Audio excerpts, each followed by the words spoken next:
Assalamualaikum warahmatullahi wabarakatuh. Alhamdulillah wa syukurillah. Wassalatu wassalamu ala rasulillah. Al-qail fi hadisihil karim. May yuridillahu bihi khairan yufaqihu fiddin. Wa ala alihi wa ashabihi wa duriyatihi wa man tabi'ahum bi ihsanin ila yaumiddin. Amma ba'd. Yang kami hormati serta kami cintai anak-anakku semuanya, alhamdulillah kita dapat bertemu kembali setelah liburan akhir tahun atau liburan setelah semester kedua beberapa hari. Alhamdulillah kini dapat berjumpa kembali dalam rangka pembelajaran tahun ajaran baru tahun 2021-2022, yang mana pertemuan kita pada kali ini dilanjutkan pertemuan seperti yang kemarin-kemarin, yaitu dengan pembelajaran daring dikarenakan pandemi COVID-19 belum berlalu dari kita. Oleh karena itu, dengan terpaksa kita supaya tidak gagal total, kita melakukan pembelajaran secara daring. Namun sebelumnya, perkenalkan bahwa nama saya Ahmad Sumono. Saya guru fikih di MA Salafiyah ini. Kali ini saya mendapatkan tugas mengajar, mentarbiyah terhadap kalian semuanya, kelas 12, baik putra maupun putri, di kelas MA Salafiyah ini. Alhamdulillah kita bertemu dalam keadaan sehat walafiat, dan mudah-mudahan kita selalu mendapatkan lindungannya sehingga kita diberi panjang umur, diberi keselamatan dari segala afat, segala baliyah dan musibah, dan mudah-mudahan kita jadikan orang yang semakin tabah, semakin baik di sisinya Allah, dan mudah-mudahan kita selalu mendapatkan rahmatnya. Amin ya rabbal alamin. Anak-anakku yang kami muliakan, kita kali ini akan membahas materi tentang konsep usul fikih. Namun sebelum kita membahas konsep usul fikih, kita akan membahas hubungan antara fikih dan usul fikih. Materi kita kali ini adalah fikih, akan tetapi yang dibahas pada bab yang pertama ini, kita akan membahas tentang konsep usul fikih, yaitu kita akan menghayati dan memahami konsep pengambilan hukum dari usul fikih. Namun sebelumnya, kita alangkah baiknya dan seharusnya kita akan membahas apa sih hubungan antara fikih dan usul fikih. Perlu kita ketahui bahwasanya fikih dan usul fikih itu nggak bisa dilepaskan. Oleh karena itu, para ulama sering mengibaratkan bahwa usul fikih itu laksana batang daripada pohon, sementara fikih adalah ranting-ranting yang ada pada pohon tersebut. Sementara akar daripada pohon itu laksana bagaikan Al-Quran, hadis, ijma, qiyas, dan ilmu-ilmu yang lain seperti nahwu, shoroh, tafsir, ya, dan ilmu-ilmu yang lain yang merupakan penopang untuk terwujudnya atau menghasilkan daripada usul fikih. Dan dari usul fikih tersebut lahirlah cabang-cabangnya yang disebut dengan fikih. Oleh karena itu, dari penamaan saja kita sudah bisa melihat bahwa usulul fikih itu dari kata-kata usul dan fikih. Nah, usul sendiri itu adalah pokok. Pokok itu dalam arti apa? Ma bunia alaihi goiruhu. Sesuatu yang dibuat naungan oleh sesuatu yang lain. Ini artinya apa? Usul fikih merupakan sumber lahirnya atau wujudnya fikih. Dalam arti apa? Munculnya fikih itu karena adanya usul fikih. Oleh karena itu para ulama tadi memperumpamakan seperti itu. Sehingga kalau usul fikih itu adalah aslun, pokoknya, maka fikihnya itu adalah sebagai far'unnya. Far'un atau cabang. Oleh karena itu ulama mengibaratkan sebagai ranting. Ranting itu adalah sesuatu yang lahir, muncul dari adanya pohon atau batangnya. Oleh karena itu, itulah hubungan daripada antara fikih dan usul fikih. Sehingga untuk langkah lebih lanjut kita sudah memahami, oh kalau begitu usul fikih itu ketika dikembangkan, ketika diperinci lebih jauh, diteruskan, maka akan muncul yang namanya fikih. Anak-anakku yang kami muliakan, pada peta konsep usul fikih ini kita akan membahas pengertian daripada usul fikih, objek usul fikih, ruang lingkup usul fikih, dan juga tujuan usul fikih. Namun untuk yang pertama kita akan bahas usul fikih dulu, pengertiannya. Jadi pengertian usul fikih yang kita akan bahas pertama kali. Namun sebelum kita membahas terhadap usul fikih, tadi saya sudah menyinggung bahwa usul itu pokok. Oleh karena itu kita akan membahas kata-kata fikih dulu. Nah, kita akan bahas pengertian fikih. Fikih itu ditinjau dari segi bahasa, artinya adalah memahami, mendalami secara detail. Kemudian kata fikih itu diambil dari fi'il madhi faqiha yafqahu fikhan, yang artinya adalah memahami atau mendalami tadi. Itu menurut istilah bahasa atau lugawi, atau dalam istilah lain adalah etimologi. Sedangkan menurut istilah fikih itu diartikan berbagai macam pengertian, namun pada kesimpulannya adalah sama. Di antaranya adalah apa yang disampaikan oleh Abdul Wahab Al-Khalaf, yang mana beliau mentakrifi atau mendefinisikan fikih adalah majmu'atul ahkam syar'iyah al-amaliyah al-mustafadati min adillatiha at-tafsiliyah, yang artinya fikih adalah kumpulan hukum syara' yang berkenaan dengan perbuatan manusia yang diambil dari dalil-dalilnya yang jelas dan terperinci. Ini kita lihat. Dari sini kita dapat memahami bahwa fikih itu dalilnya sudah terperinci. Oleh karena itu kalau nanti masih bersifat global, nanti namanya usul fikih, tidak fikih. Kita contohkan.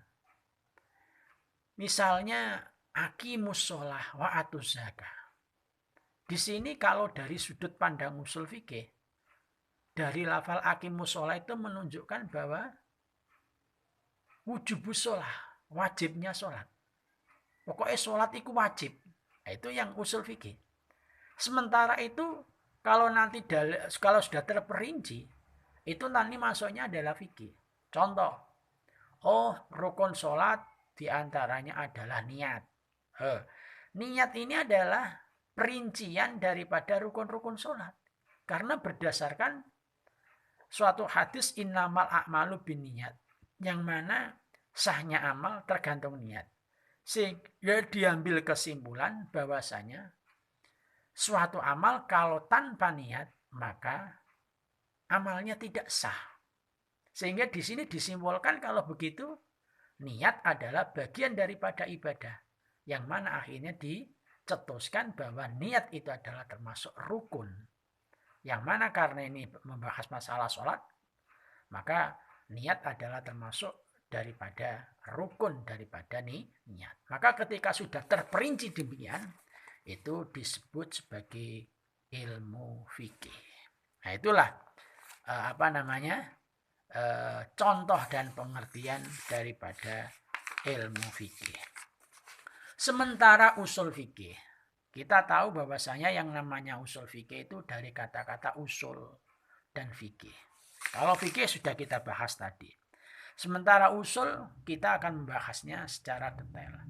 Usul itu merupakan jamak. Dia adalah jamak taksir dari kata-kata aslun. Kalau usul itu berarti beberapa pokok. Tapi kalau mufradnya aslun berarti pokok. Berarti kalau usulul fikih adalah pokok-pokok fikih. Artinya apa? Sebagaikan batang daripada fikih. Jadi sekali lagi usul fikih itu batangnya, sementara fikih adalah ranting-ranting yang ada pada batang tersebut, batang pohon tersebut. Oleh karena itu, mari kita gali satu persatu tentang usul fikih. Usul fikih tadi dari kata-kata aslun, yang mana maknanya aslun adalah ma buniya alaihi ghairuhu, sesuatu yang dibuat naungan perkara lain, dibuat berdiri perkara lain. Apa perkara lain yang berdiri di atas usul fikih itu? Dia adalah fikih. Maka antara fikih dan usul fikih itu tidak bisa dipisahkan. Karena memang lahirnya fikih itu adalah dari usul fikih. Oleh karena itu, mari kita gali, mari kita pahami apa pengertian daripada usul fikih menurut istilah. Kalau tadi menurut lugawi atau etimologi. Sekarang kita akan bahas masalah usul fikih menurut istilah atau terminologi. Nah, sekarang kita apa itu yang namanya usul fikih menurut terminologi atau istilah? Idrakul qawaid allati yatawassalu biha ila istinbatil hukmi asy-syar'iyyah al-far'iyyah min adillatiha. Ada yang mengatakan seperti itu. Yaitu apa? Fungsi daripada usul fikih adalah mengetahui kaedah-kaedah yang dapat digunakan sebagai alat untuk menggali hukum-hukum furu' atau cabang yaitu fikih dari dalil-dalilnya yang rinci dan jelas. Jadi fungsi usul fikih itu seperti itu. Sementara pengertian daripada usul fikih sendiri, usul fikih adalah usul al-qawaid al-kulliyah allati yutawassalu biha ila fahmin nususil kitab wa sunnah. Artinya apa? Kaedah-kaedah kuliah yang sifatnya global yang digunakan oleh seorang mujtahid untuk memahami nas-nas yang ada pada Al-Quran dan As-Sunnah. Itulah pengertian daripada usul fikih. Kesimpulannya, usul fikih itu adalah untuk menggali dalil-dalil yang sifatnya masih global yang ada di Al-Quran maupun hadis. Sementara kalau nanti sudah diperinci, maka hal tersebut dinamakan sebagai ilmu fikih. Anak-anakku, dari definisi di atas kita dapat menyimpulkan bahwa usul fikih merupakan sarana atau alat yang dapat digunakan untuk memahami nas-nas Al-Quran maupun Sunnah agar dapat menghasilkan hukum-hukum syara'. Dengan kata lain, usul fikih merupakan metodologi atau teori yang tidak hanya digunakan untuk memahami hukum-hukum syara' saja, melainkan juga berfungsi untuk menetapkan dan menghasilkan hukum-hukum syara yang bersifat furu'iyah. Nah, yang kalau yang hukum-hukum syara yang bersifat furu'iyah itu nanti disebut fikih. Sementara prosesnya itu melalui dengan ilmu usul fikih. Anak-anakku yang kami hormati, demikian materi kali ini yang dapat kami sampaikan. Mudah-mudahan apa yang saya sampaikan kali ini bisa dipahami, dicermati, serta dihayati. Kesimpulannya bahwa usul fikih itu merupakan dalil yang sifatnya masih global karena bersumber dari Al-Quran hadis dan didukung oleh ilmu-ilmu yang lain. Makanya tadi akar daripada usul fikih yang merupakan batangnya itu akarnya isinya adalah Al-Quran, hadis, ilmu-ilmu yang lain penunjangnya, misalnya nahwu, sorof, tafsir, ya, ilmu alat pokoknya ya, yang sebagai penopang agar tumbuhnya usul fikih yang merupakan sebagai batang. Sehingga dari batang tersebut akan muncul berbagai ranting-ranting yang sangat banyak sekali yang tumbuh dari batang tersebut. Sehingga dari ranting-ranting itulah lahir-lahir fikih-fikih yang begitu banyak, yang mana kita tinggal mengambil dan memahami karena hal tersebut sudah dicetuskan oleh para ulama dan kita tinggal menikmati hasilnya. Dan alhamdulillah kita masih bisa memahami ilmu-ilmu usul fikih dan fikih tersebut dari buku-buku yang tersedia yang ada di sekitar kita. Oleh karena itu anak-anakku jangan lupa terus belajar, terus menggali tentang hukum, terus melihat dan memahami apa-apa yang sudah dicetuskan oleh para kiai, oleh para ulama, yang mana kita sekarang tinggal menikmati hasilnya. Oleh karena itu jangan lupakan jasa mereka, para ulama, para kiai, para guru kita. Hormati mereka sebagaimana engkau menghormati dirimu sendiri. Anak-anakku, jangan lupa belajar. Orang pintar tidak akan pernah lupa belajar. Dengan belajar kita akan mendapatkan apa yang kita cita-citakan, apa yang kita cari, yaitu ilmu. Makanya ulama sering mengatakan al ilmu bit ta'allum. Ilmu itu dengan belajar, bukan dengan cara yang lain. Oleh karena itu, semakin kita banyak belajar, akan banyak ilmu yang kita dapatkan. Mudah-mudahan kita selalu mendapatkan lindungan dari Allah Subhanahu wa Ta'ala, sehingga kita dapat meneruskan apa yang dicita-citakan oleh para ulama pendahulu kita, menjadi orang alim yang berilmu, beramal, dan ikhlas karena hanya mengharap ridho Allah Subhanahu wa Ta'ala. Dan mudah-mudahan kita selalu dijaga oleh Allah agar selalu tetap dalam jalan yang diridhoinya. Amin ya Rabbal Alamin. Sekian, terima kasih. Mohon maaf yang sebesar-besarnya. Billahi taufik wal hidayah, waridha wal inayah. Assalamualaikum warahmatullahi wabarakatuh.